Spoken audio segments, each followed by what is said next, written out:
जय श्री राम। नमस्कार दोस्तों, स्वागत है आप सभी का आपके अपने YouTube चैनल चंद्रमनीषा भक्ति पर। दोस्तों, आज की इस वीडियो में हम लोग उसके आगे का अध्याय पढ़ेंगे जहाँ तक हम लोगों ने पढ़ लिया है श्री रामचरितमानस। अगर दोस्तों आप वीडियो पर नए हैं तो प्लीज़ जाकर सारी वीडियो को देखते आइए, तब जाकर आपको ये सारी कथाएँ आपको समझ में आएंगी दोस्तों, और आपको अच्छा भी लगेगा। तो चलिए दोस्तों, शुरुआत करते हैं आज का अध्याय।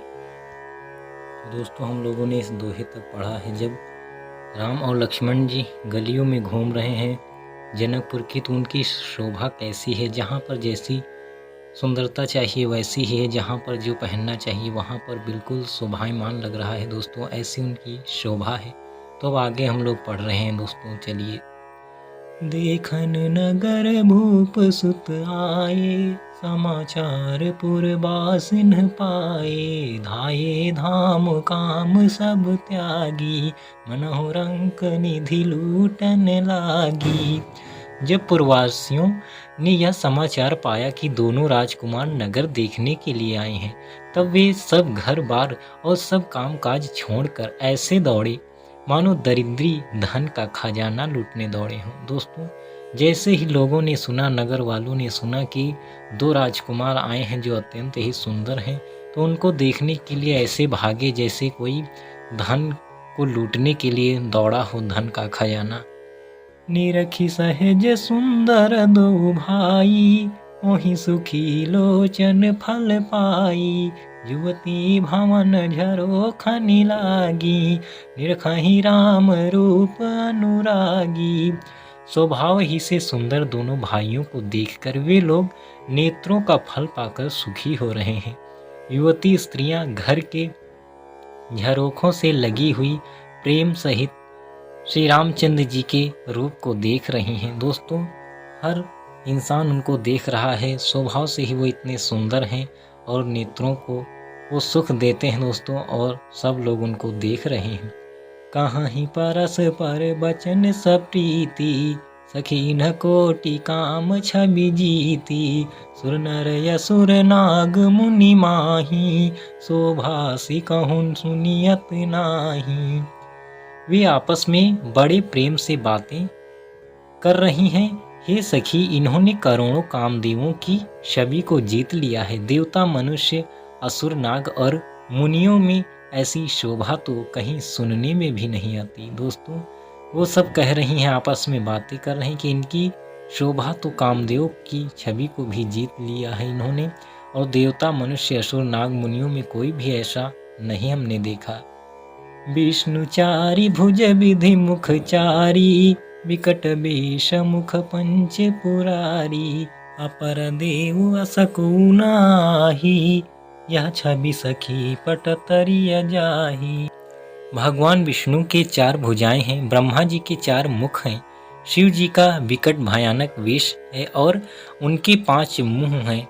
हे सखी, दूसरा देवता भी कोई ऐसा नहीं है जिसके साथ इस छवि की उपमा दी जाए। दोस्तों, किसी के साथ भी इनकी उपमा नहीं दी जा सकती, ना ब्रह्मा, ना विष्णु, ना शिव जी। तो ये कह रहे हैं इनके साथ इनकी उपमा किससे दी जाए। वै किशोर सुषमा सदन, श्याम गौर सुख धाम।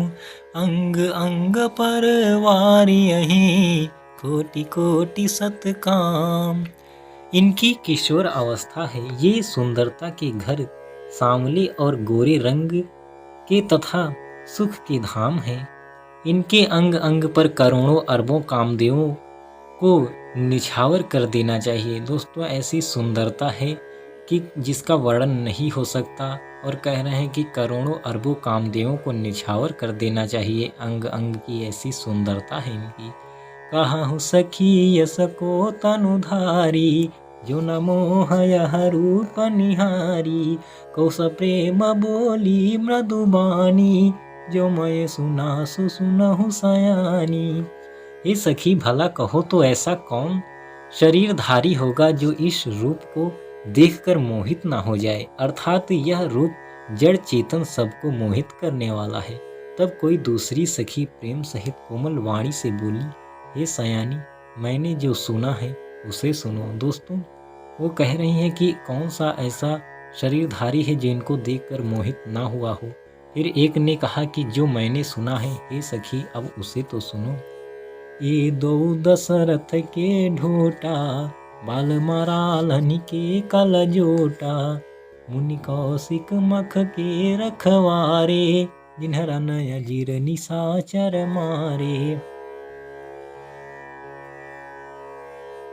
ये दोनों राजकुमार महाराज दशरथ जी के पुत्र हैं। बाल राजहंस का सा सुंदर जोड़ा है। ये मुनि विश्वामित्र के यज्ञ की रक्षा करने वाले हैं। इन्होंने युद्ध के मैदान में राक्षसों को मारा है। दोस्तों वो कह रहे हैं कि दशरथ जी के पुत्र हैं जो राजा हैं और ये राजकुमार हैं।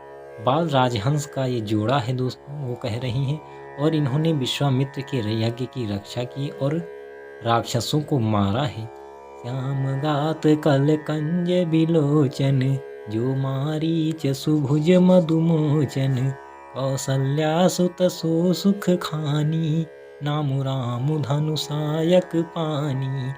जिनका श्याम शरीर और सुंदर कमल जैसे नेत्र हैं, जो मारीच और सुबाहु के मद को चूर करने वाले और सुख की खान हैं, और जो हाथ में धनुष बाण लिए हुए हैं, वे कौशल्या जी के पुत्र हैं। इनका नाम राम है। दोस्तों श्री राम जी का नाम उसने बताया कि जो सांवले हैं, नेत्र कमल के जैसे हैं, ये श्री राम है, उनका नाम उसने बताया। फिर कहे हैं गौर किशोर बेशुबर काछे, कर सर चाप राम के पाछे, लक्ष्मण नाम राम लघु भ्राता, सुसखिता सुमित्रा माता।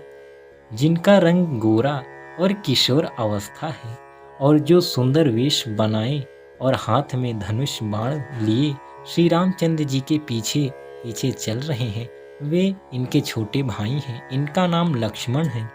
हे सखी सुनो, उनकी माता सुमित्रा है। दोस्तों अब वो बता रही हैं जिनका रंग गोरा है और जो सुंदर वेश है, हाथ में धनुष बाण है, राम जी के पीछे पीछे जो चल रहे हैं, ये उनके छोटे भाई लक्ष्मण हैं।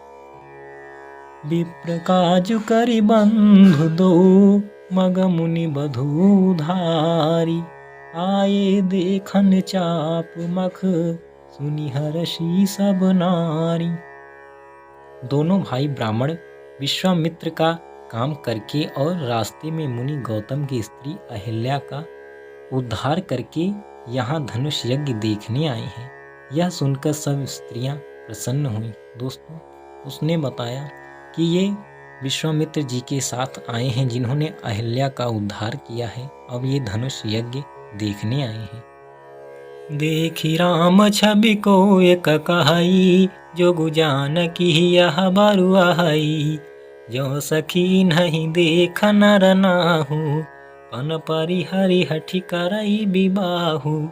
श्री रामचंद्र जी की छवि देखकर कोई एक दूसरी सखी कहने लगी, यह वर जानकी के योग्य है। हे सखी, यदि कहीं राजा इन्हें देख ले तो प्रतिज्ञा छोड़कर हठ पूर्वक इन्हीं से विवाह कर देगा। दोस्तों ये कह रहे हैं कि जो ये श्री रामचंद्र जी को देखा और कहा कि एक सखी ने कि अगर जनक जी इनको देख जाएं, यह वर जानकी जी के योग्य है। वो कह रहे हैं अगर राजा इन्हें देख लें तो सारी प्रतिज्ञा भूल जाएंगे अपनी और इन्हीं से विवाह कर देंगे।